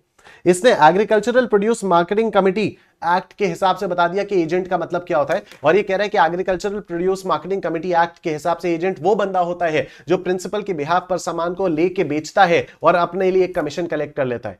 इस पूरे बड़े से पैराग्राफ में कहीं पर ये मेंशन ही नहीं है कि ये जो कवि है जो कि एजेंट है, इसने इनवॉइस अपने नाम पर इशू की या इसने इनवॉइस अपने नाम पर इशू नहीं की। तो आपको अपने आंसर पे लिखना होगा कि कवि अगर इनवॉइस अपने नाम पर इशू करता है तब तो कवि एजेंट हो जाएगा, लेकिन अगर कवि इनवॉइस अपने नाम पर इशू नहीं करता है, रवि के नाम पर ही इशू करता है, तो वो शेड्यूल 1 पैरा 3 के हिसाब से एजेंट नहीं होगा। ठीक है, अच्छा बाय द वे आप लोग आंसर्स लिखने की चिंता मत करना, मैंने आपको शायद पहले भी बताया था कि after the chapter gets over, एक बार चैप्टर कंप्लीट हो जाएगा तो उसके बाद फिर जितने भी क्वेश्चंस हैं उन सबके आंसर्स में पूरे टाइप करके आप लोगों को अपलोड कर दूंगा ड्राइव पे। ठीक है, और ये जो सप्लाई वाला चार्ट है इसको मैं अपलोड कर ही चुका हूं ऑलरेडी, वो आप लोगों ने देख लिया होगा। ठीक है, ये जो सप्लाई वाला चार्ट है इसको मैं इसकी पीडीएफ में अपलोड कर चुका हूं, मैंने आज ही अपलोड की है उसको, तो इसकी पीडीएफ में अपलोड कर चुका हूं, वो आप लोग देख लीजिएगा। जो गूगल ड्राइव का लिंक है उस पर इसकी पीडीएफ आप लोगों को मिल जाएगी। और यहां पर जितने भी क्वेश्चन है, जैसे डायरेक्ट टैक्स में तो हम लोग लिख ही ले रहे हैं, सारे क्वेश्चंस के आंसर्स लिख ले रहे हैं, लेकिन यहां पर थ्योरी है, तो अगर मैं थ्योरी ऐसे लिखवाने लग जाऊंगा तो बहुत ज्यादा टाइम लग जाएगा, फिर तो हमारा सिलेबस कंप्लीट हो ही नहीं पाएगा। तो यहां पर जितने भी आंसर्स है, इनफैक्ट डायरेक्ट टैक्स में भी हम लोग करेंगे। अभी तो आगे जैसे जैसे हम लोग आगे बढ़ेंगे तो मैं आपको क्लासेस में कुछ क्वेश्चंस कराऊंगा, और जो भी क्वेश्चंस मैं आप लोगों को होमवर्क में दूंगा ना, उसके प्रॉपर सॉल्यूशंस मैं आपको टाइप करके पीडीएफ उसके मैं गूगल ड्राइव पर शेयर कर दूंगा। ठीक है, तो सिमिलरली यहां पर जीएसटी में भी ऐसे ही होगा। जो भी ये थियोरेटिकल क्वेश्चंस है, जितने भी क्वेश्चंस है, जितने, जैसे अभी क्वेश्चन नंबर 28 पर आ गए हम लोग। ठीक है, once as soon as the chapter gets over, जैसे ही चैप्टर खत्म होगा मैं सबकी एक क्वेश्चन आंसर की शीट कंपाइल करूंगा विद रिटन आंसर्स और मैं उसको अपलोड कर दूंगा। ठीक है, चलेगा चलेगा चलेगा चलेगा, लिंक शेयर कर दूं वापस? अरे यार,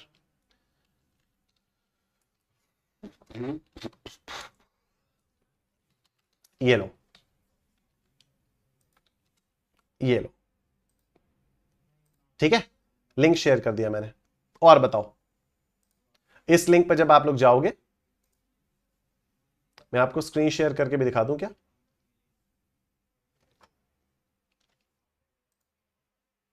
इस लिंक पर जब आप लोग जाओगे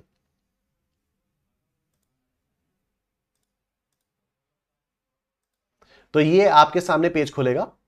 ठीक है, यहां पर आप इस पे आओगे, taxation for CA Nishant Kumar, इसमें आप माई नोट्स पे आओगे, यहां पर आप जीएसटी पर आओगे, तो जीएसटी में इंट्रोडक्शन टू जीएसटी हो गया, supply under GST section 7 mind map हो गया, और ये सप्लाई अंडर जीएसटी हो गया।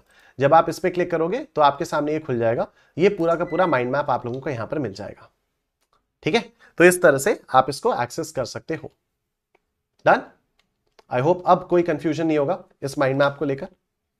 और इसी में मैंने आपको बताया कि once the chapter gets over, जैसे ही चैप्टर कंप्लीट हो जाएगा वैसे ही मैं इसमें क्वेश्चन आंसर्स भी अपलोड कर दूंगा।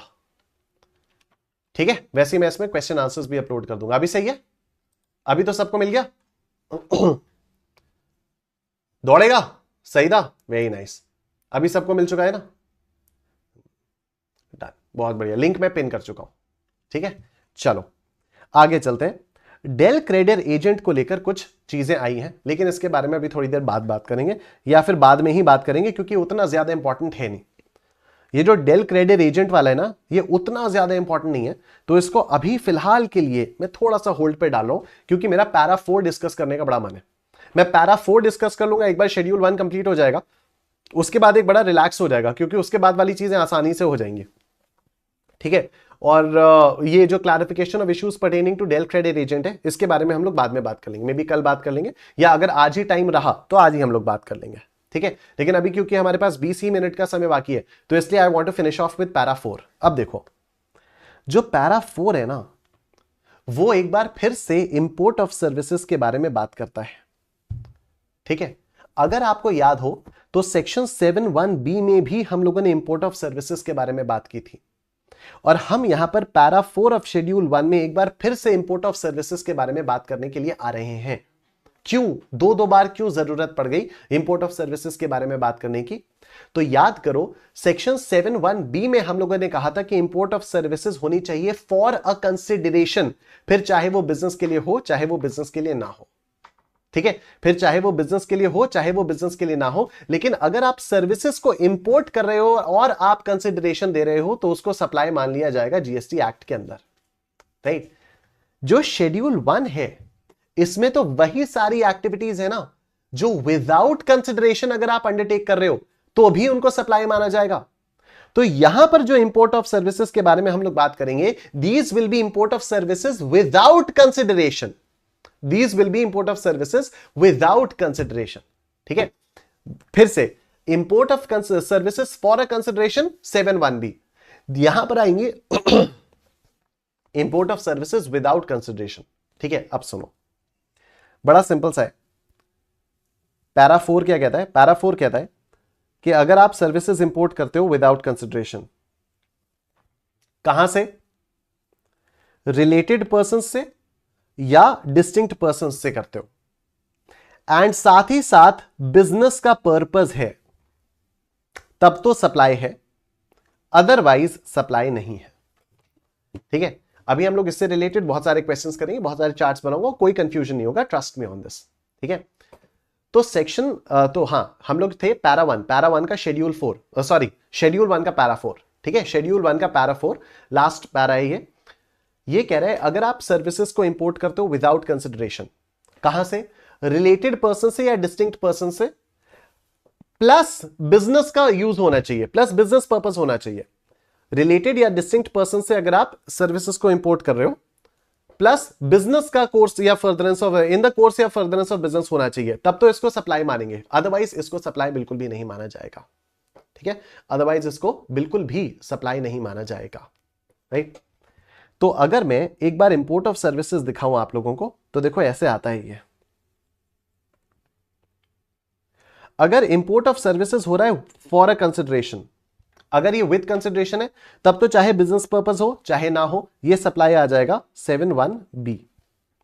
और अगर ये कंसिडरेशन के लिए नहीं है, तो फिर हमें देखना पड़ेगा कि क्या ये रिलेटेड या डिस्टिंक्ट पर्सन से है। हां, फिर हमें देखना पड़ेगा क्या ये इन the course or furtherance of business है। हां, अगर ये दोनों चीजें हैं तभी ये सप्लाई होगा, अदरवाइज ये सप्लाई नहीं होगा, अदरवाइज ये सप्लाई नहीं होगा। ठीक है, अब बैक टू बैक क्वेश्चंस करेंगे तो आपको थोड़ी और क्लैरिटी आएगी। आओ देखो क्वेश्चन नंबर 29। क्वेश्चन नंबर 29,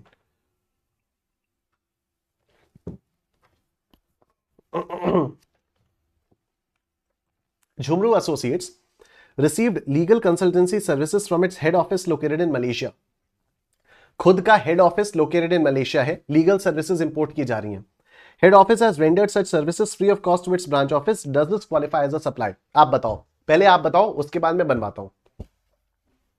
पहले आप बताओ इसमें क्या होगा, इज दिस अ सप्लाई और नॉट? आर्ची, धत्रिका और जीनल कह रही है यस, आदित्य कह रहा है यस, वानी यस, प्रथम yes, Shreya Singh yes, Manish Joshi yes. Okay ठीक है, ठीक है। बिल्कुल। कैसे देखोगे आप इसको? ऐसे देखोगे, import of services, import of services में दो चीजें आती हैं, सेक्शन 7(1)(b) और शेड्यूल 1 पैरा 4। ठीक है, शेड्यूल 1 पैरा 4 दिख रहा है आप लोगों को स्क्रीन? हाँ। सेक्शन 7(1)(b) कहता है कि कंसिडरेशन होनी चाहिए एंड पर्पस कोई भी हो सकता है, कंसिडरेशन है और एनी पर्पस है तो ये सप्लाई हो जाएगी, तो ये सप्लाई हो जाएगी। ये दो चीजों के बारे में बात करता है। शेड्यूल 1 पैरा 4 दो चीजों के बारे में कहता है कि क्या आपने रिलेटेड पर्संस या डिस्टिंक्ट पर्सन से मंगवाया है, प्लस क्या आपका पर्पस बिजनेस वाला है, प्लस बिजनेस पर्पस। अगर ये है तब तो सप्लाई है, otherwise no supply, otherwise supply नहीं है। ठीक है, ये चार्ट है आपका। अब इसके बेसिस पर देखो यहां पर हुआ क्या, झुमरू एसोसिएट्स ने लीगल कंसल्टेंसी सर्विसेज मंगाई अपने हेड ऑफिस से located in Malaysia. Head office wondered such services free of cost. अगर फ्री ऑफ कॉस्ट है तो आप, अगर ये फ्री ऑफ कॉस्ट है, अगर ये फ्री ऑफ कॉस्ट है तो 7(1)(b) से तो बाहर आ गए आप। अगर ये फ्री ऑफ कॉस्ट है तो 7(1)(b) से तो बाहर आ गए, क्योंकि 7(1)(b) में कंसिडरेशन होना कंपलसरी है। हम यहां पर आ गए। ठीक है, क्या ये अपनी डिस्टिंक्ट पर्सन से मिला है? बिल्कुल मिला है, क्योंकि खुद की ही लीगल एस्टैब्लिशमेंट है बाहर की। और क्या ये बिजनेस पर्पस के लिए होगा? क्योंकि लीगल कंसल्टेंसी सर्विसेज है। बिल्कुल, तो सप्लाई यहां पर आ जाएगा, तो इसलिए सप्लाई है। नेक्स्ट क्वेश्चन देखो, Chakmak, a proprietor registered in Delhi, has sought architect services from his son located in US with respect to his newly constructed house in Delhi. Does this qualify as a supply? फटाफट से बताओ मुझे, जल्दी बताओ। ये चकमक वाला बताओ, जल्दी बताओ, चकमक वाला बताओ, फटाफट से बताओ। चकमक वाला क्या होगा? चकमक का क्या हश्र होगा? चकमक का? आप सब लोग मना कर रहे हो, ठीक है, और आप सब लोग बिल्कुल सही हो। ठीक है, आप सब लोग बिल्कुल सही हो। देखो, सुनना, मेरी बात ध्यान से सुनते रहना। चकमक एक प्रोप्राइटर है और आर्किटेक्ट सर्विसेज ले रहा है। आर्किटेक्ट सर्विसेज का मतलब हो गया सर्विसेज हो गई, और ये यूएस से ले रहा है, मतलब इंपोर्ट ऑफ सर्विसेज हो रहा है। इंपोर्ट ऑफ सर्विसेज कहां से ले रहा है? अपने सन से ले रहा है, अपने बेटे से ले रहा है, अपने बेटे से ले रहा है। तो क्या ये विदाउट कंसिडरेशन है या विद कंसिडरेशन है? क्वेश्चन में कहीं पर कंसिडरेशन के बारे में मेंशन नहीं है, तो विदाउट कंसिडरेशन मानेंगे। तो ये विदाउट कंसिडरेशन में शेड्यूल 1 पैरा 4 आ गया। क्या ये रिलेटेड पर्सन से लिया? बिल्कुल। स्पाउस और चिल्ड्रन तो हमेशा रिलेटेड पर्सन होंगे ना, क्योंकि स्पाउस और चिल्ड्रन तो हमेशा फैमिली मेंबर्स होंगे, और family members are always related person. तो अपने सन से लिया, तो क्या ये रिलेटेड पर्सन है? बिल्कुल रिलेटेड पर्सन है। ठीक, रिलेटेड पर्सन से लिया, import of services without consideration. आगे देखो, with respect to his newly constructed house in Delhi, क्या ये बिजनेस पर्पस के लिए लिया? नहीं। ये किसके लिए लिया? ये तो पर्सनल पर्पस के लिए लिया। तो क्योंकि ये पर्सनल पर्पस के लिए लिया तो ये अदरवाइज में चलाएगा, और अदरवाइज में चलाया तो फिर नो सप्लाई। ठीक है, ये इसने रिलेटेड पर्सन से लिया, सन से लिया, लेकिन बिजनेस पर्पस मिसिंग था। अगर यही आर्किटेक्ट की सर्विसेज ये अपने सन से लेता, अपने ऑफिस के लिए लेता, बिजनेस पर्पस के लिए लेता, तो ये सप्लाई हो जाता। अभी ये सप्लाई नहीं है। क्या ये बात समझ में आ रही है? क्या ये बात समझ में आ रही है? रिलेटेड पर्सन से लिया, रिलेटेड पर्सन से लिया, लेकिन बिजनेस पर्पस नहीं था। ठीक है, अब आगे देखो। Miss Shrinidhi Kaushik received interior decoration services for a residence located at Bandra, Mumbai from Mister Rachel of Sydney, Australia. The amount paid of the set services is $5,000 examine whether the activity of import of service in this case would amount to supply under section 7। बताओ जल्दी से, क्या इसको supply बोलेंगे? क्या कहेंगे आप लोग? क्या इसको सप्लाई बोलेंगे?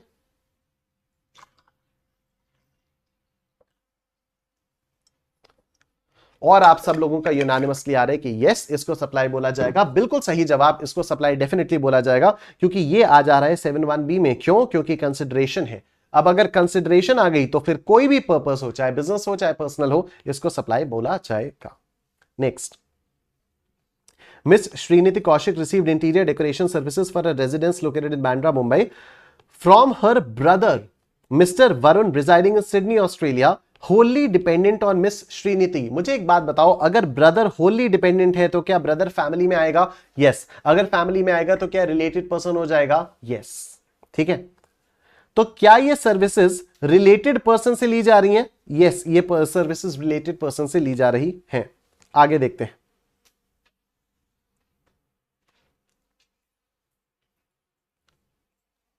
Further, Miss Sriniti did not pay any consideration for the said service. Examine whether the activity of import of services in this case would amount to supply under section 7.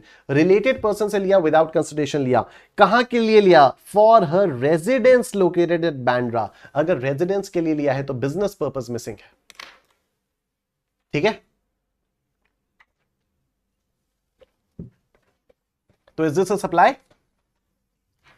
It's not a supply। क्यों? क्योंकि business purpose missing है। ठीक है, I hope ये वाली चीज समझ में आ रही है। अच्छा, बिजनेस नहीं था। हाँ केशव, बिजनेस नहीं था। ठीक है, बिजनेस पर्पस मिसिंग है। प्रश्न क्रमांक 33 देखो। Miss Shrinidhi Kaushik received interior decoration services with regard to her business premises located at Bandra, Mumbai from her brother Mr. Varun residing in Sydney, Australia, wholly dependent on Miss Sriniti। क्या related person है? बिल्कुल है। क्यों? क्योंकि brother Holi dependent. अगर brother Holi dependent है तो ये फैमिली मेंबर में आ जाएगा और फैमिली मेंबर रिलेटेड पर्सन हो जाएगा। रिलेटेड पर्सन से इंपोर्ट ऑफ सर्विसेज हुआ है बिजनेस पर्पस के लिए या घर के लिए? बिजनेस पर्पस के लिए। तो क्या ये सीधा यहां पर आ गया related person plus business purpose? तो ये डेफिनेटली सप्लाई हो जाएगा even if it is made without consideration.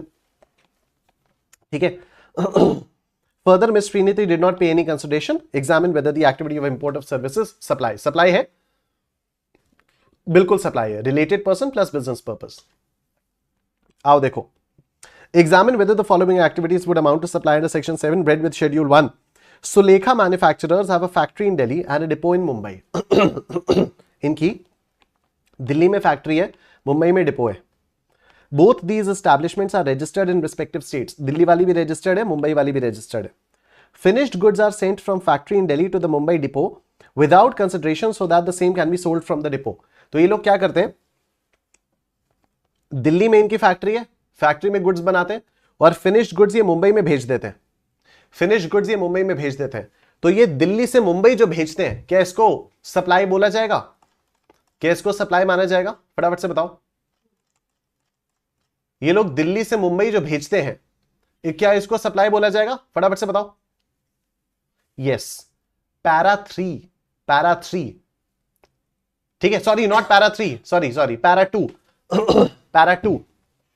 Distinct persons के बीच में ट्रांजैक्शन हो रहा है विदाउट कंसिडरेशन, तो इसको सप्लाई माना जाएगा। नेक्स्ट, शेड्यूल 1 का पैरा 2। रिलेटेड पर्संस या डिस्टिंक्ट पर्संस हो जाता है तो शेड्यूल 1 का para 2। Raman is an architect in Chennai. His brother who is settled in London is a well known lawyer. Raman जो है वो चेन्नई में एक आर्किटेक्ट है, इसका भाई एक बहुत मशहूर लॉयर है। मुझे एक बात बताओ, अगर एक वेल नोन लॉयर है तो क्या अपने भाई पर होली मेनली डिपेंडेंट होगा ये फाइनेंशियली? अगर ये एक वेल नोन लॉयर है तो क्या अपने भाई पर फाइनेंशियली डिपेंडेंट होगा? नहीं होगा ना। तो क्या इसका भाई जीएसटी के पॉइंट ऑफ व्यू से रिलेटेड पर्सन है? बिल्कुल भी नहीं। क्यों? क्योंकि ये होली या मेनली डिपेंडेंट नहीं है। Raman has taken legal advice from him free of cost with regard to family dispute. तो पहली बात तो भाई रिलेटेड पर्सन से ही चला गया। अब रिलेटेड पर्सन से अगर चला गया तो इंपोर्ट ऑफ सर्विसेज हुई है, तो अगर हम विदाउट कंसिडरेशन में देखेंगे तो अदरवाइज में जाएगा तो नो सप्लाई, और यहां पर तो आएगा ही नहीं क्योंकि कंसिडरेशन ही नहीं है। तो ये this is not a supply. क्या ये बात समझ में आ रही है? इसको सप्लाई नहीं माना जाएगा। रिलेटेड पर्सन से नहीं लिया है। अगर ये रिलेटेड पर्सन से लेता, बिजनेस पर्पस के लिए लेता, तो फिर सप्लाई मान लिया जाता। यहां रिलेटेड पर्सन से नहीं लिया है, इंपोर्ट किए हैं सर्विसेज, फ्री में इंपोर्ट किए हैं, लेकिन अपने पर्सनल पर्पस के लिए इंपोर्ट किए हैं, तो इसको सप्लाई नहीं माना जाएगा। ठीक है, कई सारे लोगों का बड़ा मन कर रहा होगा कि सर इसको सप्लाई बना देते हैं, लेकिन नहीं। ठीक है, look at this chart। Okay, would your answer be different if in the above case Raman has taken advice in respect of his business unit in Chennai? बताओ मुझे, अगर बिजनेस यूनिट से होता तो फिर क्या होता? अगर बिजनेस पर्पस के लिए लिया होता तो सप्लाई होता या नहीं होता? आर्ची कह रही है सेम, नो। आदित्य कह रहा है यस। प्रिया कह रही है नो यस। प्रिया ये क्या होता है? प्रथम कह रहे हैं नो सप्लाई, पावन कह रहा है यस, श्रद्धा कह रही है यस, प्रिया कह रही है यस, धात्रिका कह रही है नो। तो अब यहां पर देखो आप लोगों का बट चुका है। अब सुनो मेरी बात फिर से। रमन आर्किटेक्ट है चेन्नई में, इसका भाई सेटल्ड है, वेल नोन लॉयर है, तो क्या इसका भाई रिलेटेड पर्सन है? नहीं है। अब रमन ने सर्विसेज लिए इससे with respect to his business case, business unit से लिया है। मुझे एक बात बताओ, रिलेटेड पर्सन तो है ही नहीं।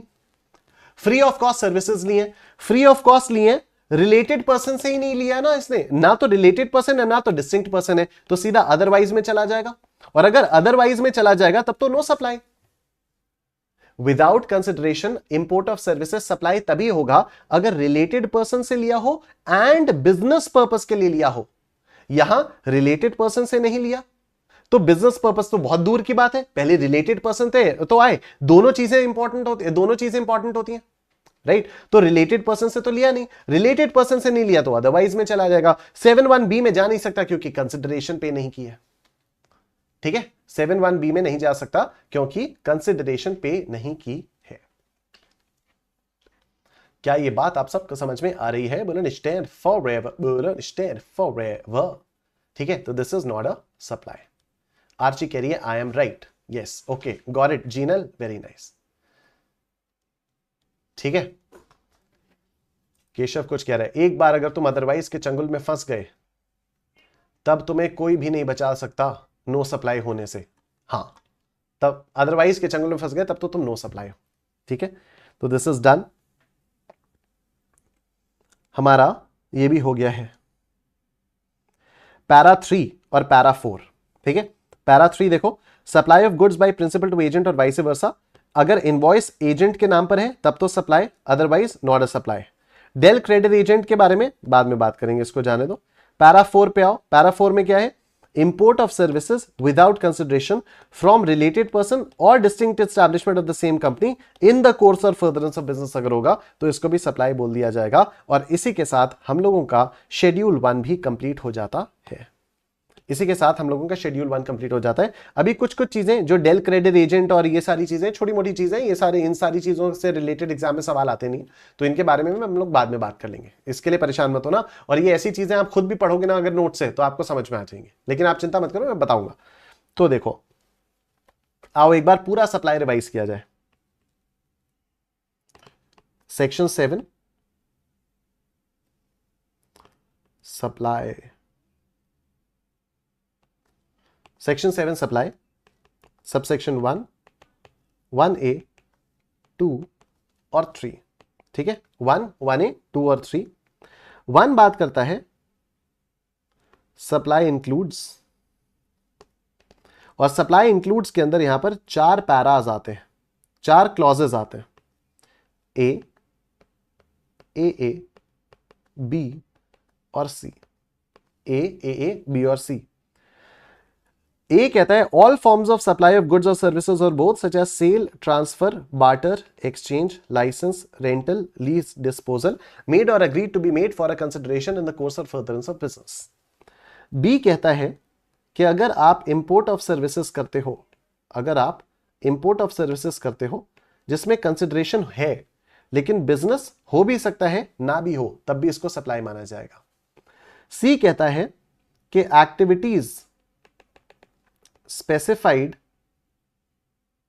इन शेड्यूल 1 अगर विदाउट कंसिडरेशन भी होती हैं तब भी इनको सप्लाई माना जाता है। हमने पूछा भाई एक्टिविटीज मेंशन इन शेड्यूल 1 है क्या क्या, तो इसने बताया कि भाई 4 एक्टिविटीज हैं, 1, 2, 3 और 4, 4 पैराज हैं। ये बोलता है परमानेंट ट्रांसफर या disposal of business assets on which ITC has been availed. इसने कहा ट्रांजैक्शंस बिटवीन रिलेटेड पर्संस या distinct persons as per section 25।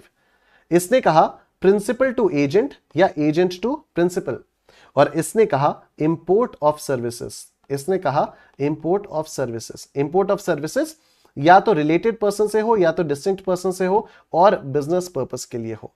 अगर ये 4 एक्टिविटीज विदाउट कंसिडरेशन भी हो रही हैं तब भी इनको सप्लाई मान लिया जाएगा। क्या ये बात आप सबको समझ में आ गई है? बोलो निश्चय फॉरएवर। ठीक है, थोड़ी थोड़ी चीज आप लोगों के दिमाग में बैठ रही हैं, थोड़ी थोड़ी सी चीजें आप लोगों के दिमाग में बैठ रही हैं क्या? फटाफट से बताओ मुझे। थोड़ी थोड़ी पिक्चर क्लियर होती हुई दिखाई दे रही है? थोड़ी थोड़ी सी पिक्चर क्लियर होती हुई दिखाई दे रही है? जो सेक्शन 7 इतना बड़ा बड़ा सा था, क्या थोड़ी थोड़ी पिक्चर क्लियर होती हुई दिखाई दे रही है? थोड़े थोड़े से क्लॉजेस दिमाग में बैठते हुए दिखाई दे रहे हैं? संकेत, श्रेया, यस, वेरी नाइस।